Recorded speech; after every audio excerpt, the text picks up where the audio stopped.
everyone, this is Sonia from Sonia's Mixed Media, and I haven't been on for a while, so I thought I would upload another video, something that I've been just playing with a little bit while I've been making my collage quilt, which I talked about a little bit in my last video and showed you what I'm up to there, making my pelican quilt. It's pretty slow going with a quilt. Some days I feel like doing it and some days I don't. It's sort of like a project that I could be cooking dinner, and because my quilt is kind of set up on my craft table, which is adjacent my kitchen, I could be cooking dinner and, you know, while I'm waiting for something to boil, I'll just pop over to my craft desk and, you know, place a few more pieces of fabric on my quilt. So that quilt is probably going to take me quite a few months to finish. My first one I did of my little dog. If you haven't seen my video, it was my last video I posted, just a quick short one. Sorry, just had a bit of tea there.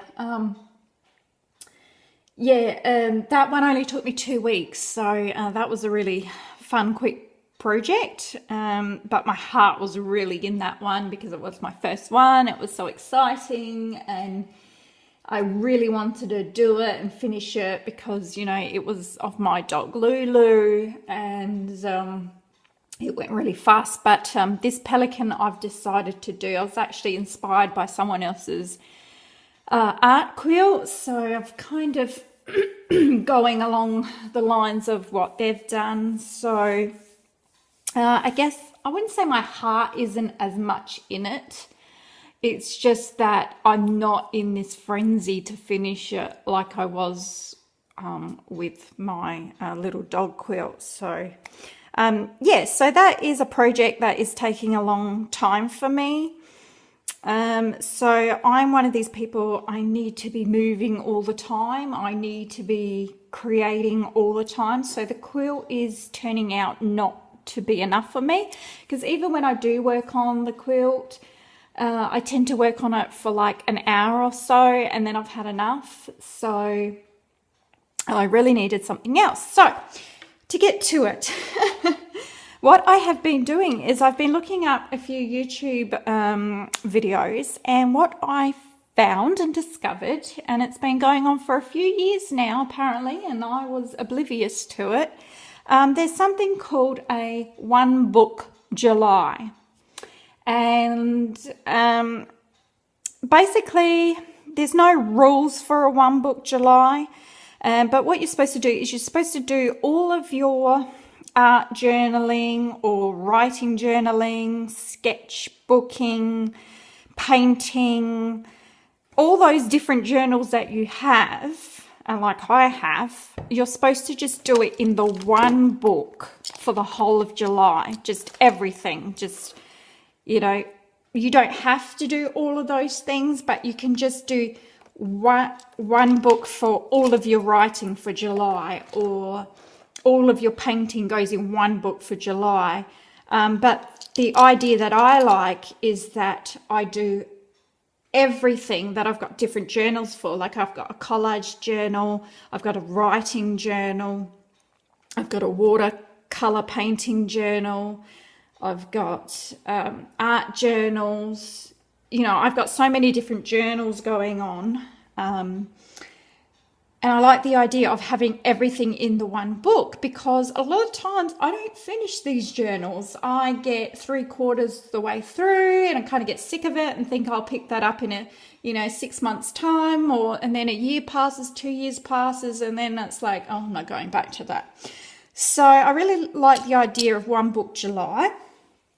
I also, so if you want to know more about that, even though it's August now, I'm always late.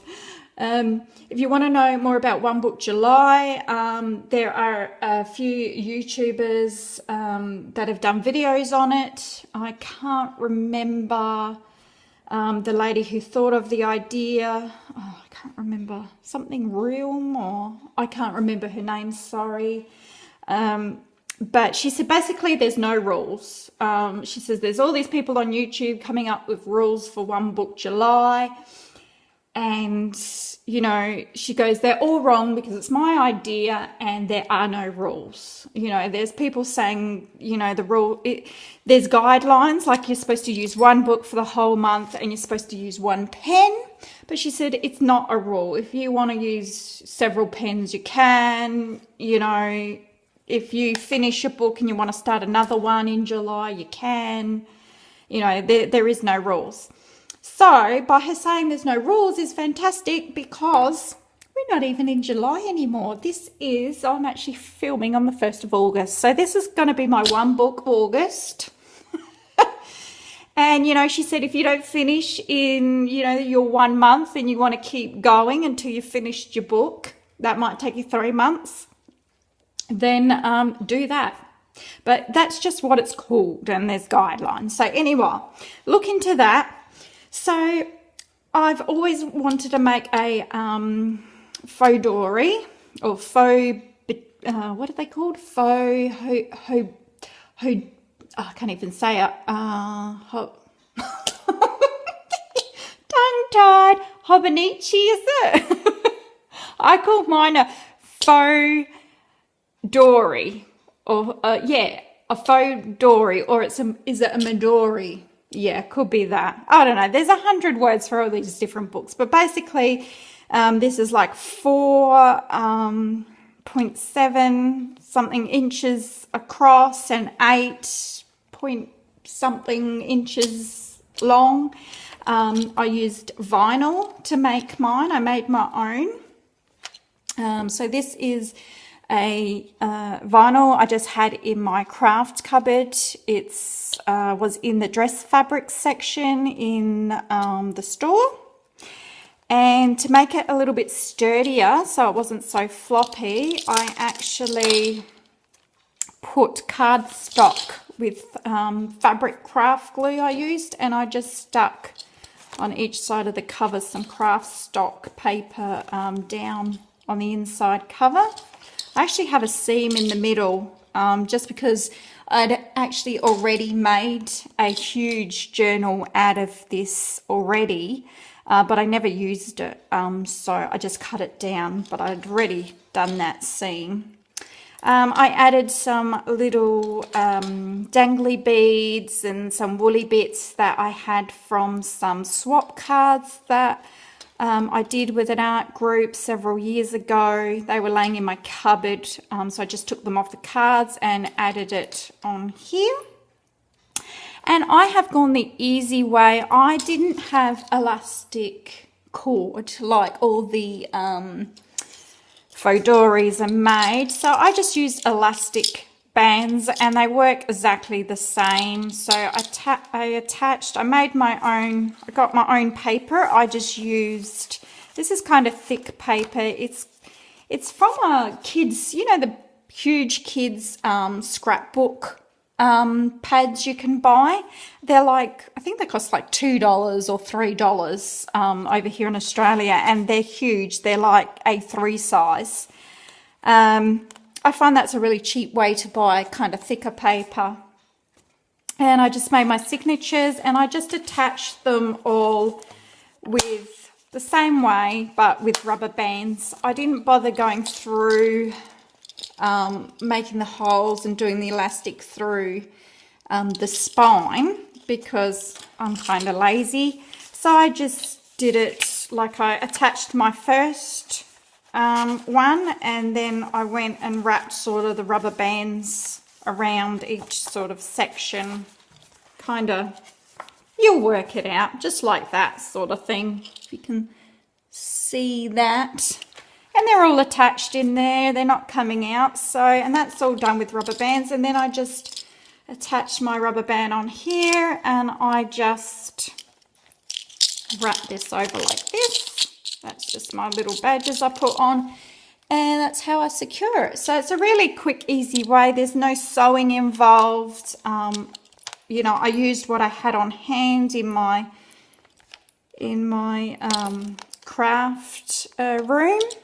So quick, easy, and very, very cheap. And then I just, you know, did sections with some of the sections I did with scrapbook paper.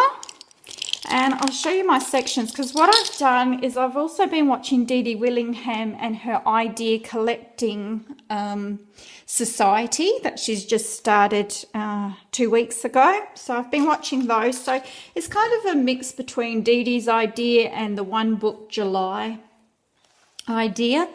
I don't really want to draw too much in this. Like Dede's is a lot about coming up with ideas for drawing and sketches, things like that, if you watch her videos. But there are other things that she does. She collects things about history. She loves words, so she's got sections for just words, things like that. But she said make your own sections, so that's what I've done. So I'll show you my sections. So my first section is quilt ideas, because I'm into quilting at the moment.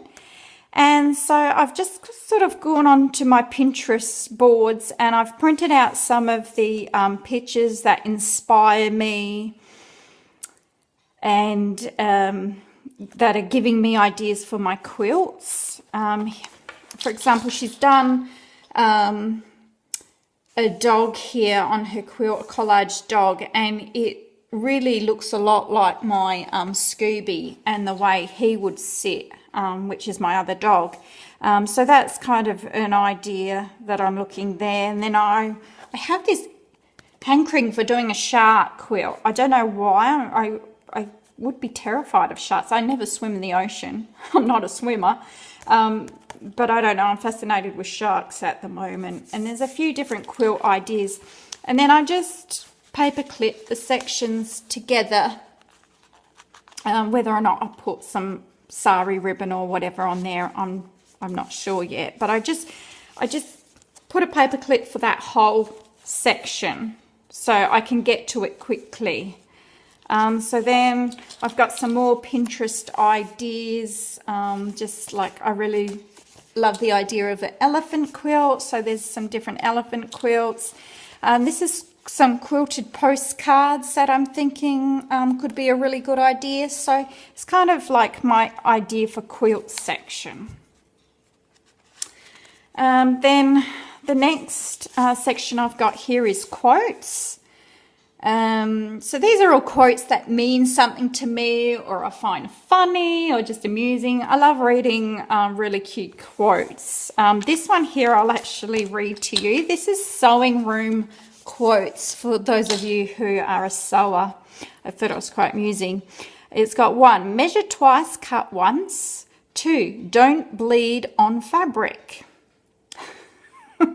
3, don't ask me to hem your pants. 4, sew, press, sew, press. I made that one up myself. 5, don't ask to borrow my scissors. 6, leave my sewing machine alone. 7, fill your bobbin. And 8, the answer is still no. Refer to rule number 5, which is don't ask to borrow my scissors. And this really relates to me as a sewer. I have scissors that are just for fabric, and if I found any of my household members using those scissors for anything but fabric, I will kill them. Yeah, I'm really precious with those scissors. It's like, don't use them. The other thing I find amusing is don't bleed on the fabric. The amount of times I've pricked myself, or got a paper cut or something and I haven't known, and I've bled on fabric is just ridiculous. Not so much for sewing, but at my work I'm a cleaner, and the amount of times I get little cuts, like a paper cut or a cut from a knife when I'm cleaning, and then I go to make the beds up and I didn't know I was bleeding, and I put a whole new quilt on, and everything where I clean is all white linens, and I'll get the final top quilt on and there'll be blood streaks on it, and I'm like, what? Where did they come from? And it's like, I check my hands. Oh no, you know, I'm bleeding, paper cut. And yeah, I have to start all over again, strip the quilt off, redo it. And it's happened a lot of times and it drives me crazy. So I'm actually known at work for being the bleeder. So next section is craft ideas. So I've just started this, so I haven't really put anything in there yet, but this is any craft ideas I come up with that I don't want to forget, like things that I got in the back of my head that I might not even want to do for like a year or two, but I just want to get it down there so I don't forget. And like Dede says, you know, it's one thing having it on a Pinterest board, but it's another thing actually writing it down or even printing the picture out and then putting a note next to it. It makes a big difference because I have hundreds of Pinterest boards with lots of different ideas on, but I kind of just keep adding to those boards. I very rarely go back into my boards and actually look at them. I just like finding new things. So that's really bad. I'm just looking for new things all the time, whereas an idea might be on one of my boards that I put 2 years ago. So I need to go and do that and put my ideas down here. I have a wish list section. Now on this section is going to go all those things I think of through the year that I want to buy and I can't afford, or you know, just Christmas gift ideas for certain people or ideas for myself, because I don't know if you're like me, but at Christmas time, birthday time, my children and my husband always have no idea what to get me. They've known me all these years and they always say, I don't know what to get you. What do you want? And I'm like, I've been hinting all year. You should be writing these things down. And they never know what to get me. And yeah, it drives me insane. So I thought I'll start putting down a wish list, and then see, my birthday is very, very close to Christmas. So when the time comes, I'll be like, here you go. Look through my wish list and pick from there. So the first thing I'm actually going to put on my wish list is, I'm just going to take this clip off so it's not in the way, is that there's actually, an iron that I want, and it's for quilting mainly, and it's a smart iron, and every time you take your hand off the handle, it stops heating. So you don't actually got to put it up even. You just got to take your hand off and it stops. And it actually pops up off of the fabric. It goes pop. And I don't know why, I just love this iron. So, but it's really expensive. I think it's like $200. It's something I would never buy for myself. I'm going to have to look up the name for it because I can't actually remember it. I know that it is yellow and white.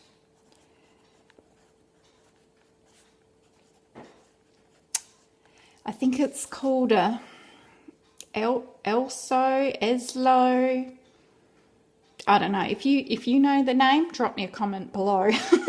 Eslo, Elso, Elma. No, it's not an Elma, but Oslo. No, I can't think of the name, but I will write the name in here once I get it. It's yellow and white. It's really expensive, and it's mainly for quilters. And I've lost my pen lid. It has fallen on the floor where I can't reach it. Okay, so that's on my wish list, and there is probably about 5 more things that I can think of offhand to add here, but I'll do that after. So here I've got a section. It's quite a large section I've allowed for journaling. Sometimes I feel like writing. I feel like writing my thoughts, or I feel like writing, you know, about upcoming events or something exciting. So sometimes I don't feel like journaling in writing. So this is all sorts of journaling, so I left a section for that. Of course, I've got a collage and images section, which I've already started this morning. And this is just for any random collage images.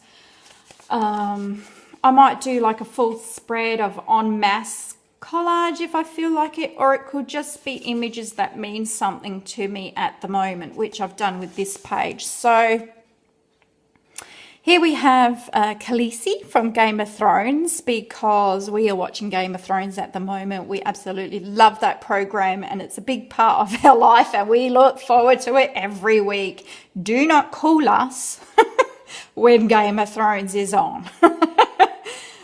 So that's a big part of life at the moment, I guess these are called.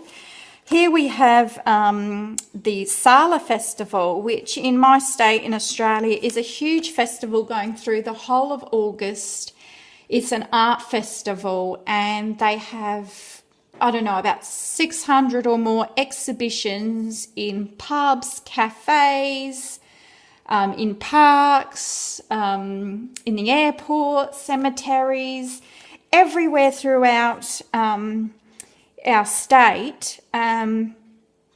They have art exhibitions and they're all free to look at, and it's something great to do on the weekend in August, different weekends. So this is something I want to do. Yeah, it's free, it's great entertainment, and I love looking at different types of art. You know, it just makes me so happy seeing, even if there's things that I don't even, you know, that aren't me or I don't really recognize as art, it still, you know, makes me happy and I love it. So that's something I want to do in August. Also coming up next month, we have the Royal Show. The Royal Show is a big show that's in the middle of the city, and there is I guess you call them pavilions, lots and lots of pavilions all together. It's in the same place every year. There's carnival rides, like loads of them. There's, you know, the fairy floss and hot dogs and toffee apples and all that great stuff. There's farm animals. There is like a flower show. There's animal shows. There's guys chopping wood and car tricks and utes, and there's so much there. There's what do you call it, firecrackers, what do you call them? I've gone blank. You know what I mean, the firecrackers in the sky. I've gone blank. But what I'm coming to is, yeah, they have everything there. Like, and I want to go this year because they have a big quilt show there as well, with hundreds of quilts and arts and cakes and everything. And it's like the show of the year. It goes for a week. And we normally go every several years. We don't go every year because it's such a huge day and it is quite expensive. You know, you got to put away at least $200-300 to attend, because I think it's like for a family it's about $70-80 just to get in the door, which I find ridiculous. Like, you got to pay that just to get in the door. Like, you know, how do they justify that? And then once you get in, you want to buy all this stuff, you want to buy show bags and all of that, and yeah, it costs a fortune. But I really do want to go this year, because we haven't been for the last 2 years, I don't think. So that's something that's relevant to me at the moment. So I just thought I found that all in the newspaper from the weekend, so I just stuck that all in there. Then I've got a section for recipes, because I've been in a bit of a cooking mode lately. I got quite sick. I went on a gluten-free diet for a week because I've been getting a lot of stomach cramps and things like that. And I thought maybe it's gluten, because I have a friend here that is gluten-free, and she said, well, try not eating gluten and see if you feel better. So I did that for a week and I got quite sick. Sick meaning I could not go to the toilet for quite a long time. So I have gone back off of the gluten-free. So I'm back onto my wheat and I'm fine. But I've been looking up a lot of nice fiber recipes. And I've been cooking a lot better. I've been making sure I've got lots more vegetables in my meals. We've cut a lot of meat out. We're trying to only eat meat, like meat including chicken and pork. We're trying to only eat that once or twice, you know, maybe 3 times a week in a 7-day week. Because we used to, you know, we ate it a lot, like every single night. So I'm trying to cut that out. So recipes here for, I did make the other day a vegetarian pizza. That was really, really nice. I also made some vegetable curry and things like that. The kids really loved it. So I'm just going to write some healthy recipes in here. Then I've got in the back here, I've got drawing in case I'm in the mood to do some drawing or sketching, which I seem to do from time to time, feel in the mood for drawing and sketching. And then I have one section kind of left if I don't use all that for drawing and sketching, you know, if I think of another idea. So that is all that I have been doing. So for the month of August, I will be trying to do everything in this book and trying to work on it daily. And I'll give you a quick flip through when I'm finished at the end of the month. So I hope you've enjoyed this video. I hope that you have got some inspiration if you're looking for some inspiration on what to do next. Make yourself a little journal and have a 1-book August. Okay, everyone, have a great week. Bye.